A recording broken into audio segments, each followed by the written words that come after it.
A pig reads Moby Dick to you. Chapter 6, The Street.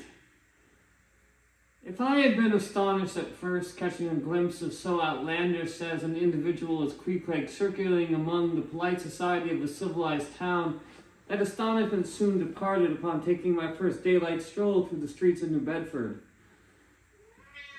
In thoroughfares nigh the docks, any considerable seaport, were frequently offered to view the queerest-looking nondescripts from foreign parts. Even in Broadway and Chestnut streets, Mediterranean mariners will sometimes jostle the affrighted ladies.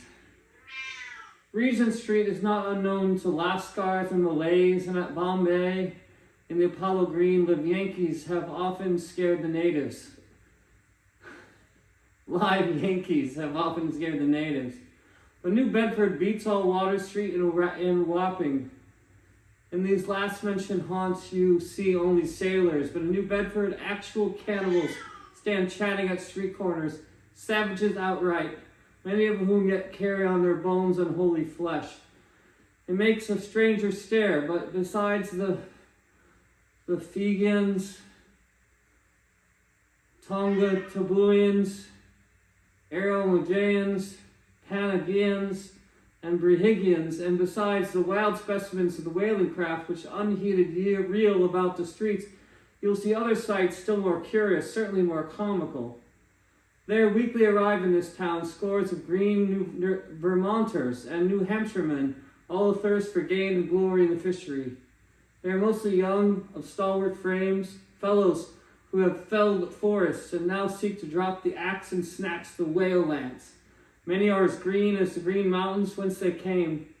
In some things you would think them but a few hours old. Look there, that chap strutting around the corner. Please stop it, I'm trying to read Moby Dick. He wears a beaver hat and swallow-tailed coat. Stop it!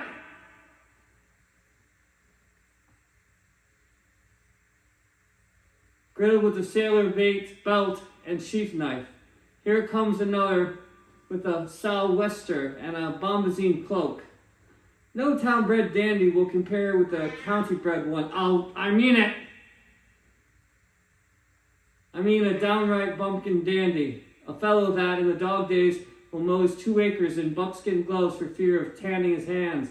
Now, when a country dandy like this takes it into his head to make a distinguished reputation and joins the great whale fishery, you should see the comical things he does upon reaching the seaport.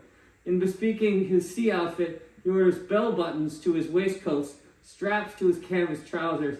Ah, poor hayseed, how bitterly will burst those straps in the first howling gale, when thou art driven, straps, buttons and all, down the throat of the tempest.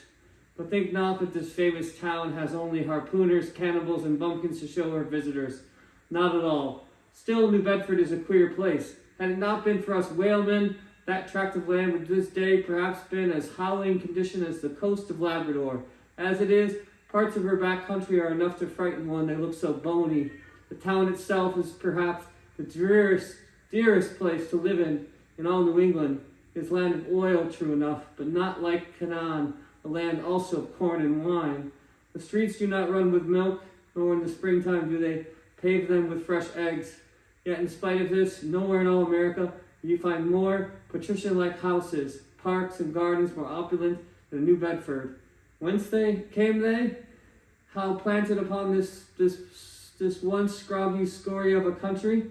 Go and gaze upon the iron emblematical harpoons around yonder lofty mansion, and your question will be answered. Yes, all these brave houses and flowery gardens came from the Atlantic, Pacific, and Indian Oceans.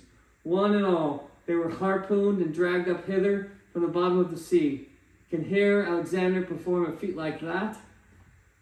In New Bedford, fathers, they say, give whales to their daughters and portion off their nieces with a few porpoises apiece. You must go to New Bedford to see a brilliant wedding, for they say they have reservoirs of oil in every house, and every night recklessly burn their Langston spermaceti candles. In summertime, the town is sweet to see, full of fine maples, long avenues of green and gold, and in August, high in air, the beautiful and bountiful horse chestnuts, candelabra-wise, proffer the passerby their tapering upright cones of congregated blossoms.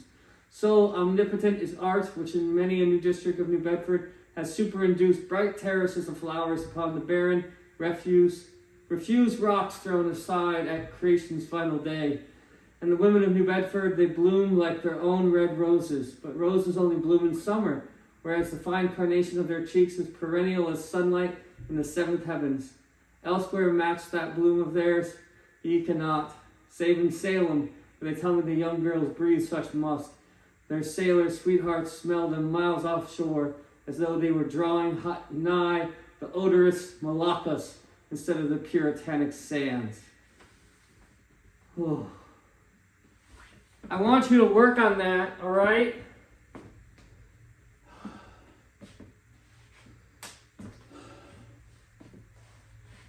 I don't want to have to keep re-recording all these things.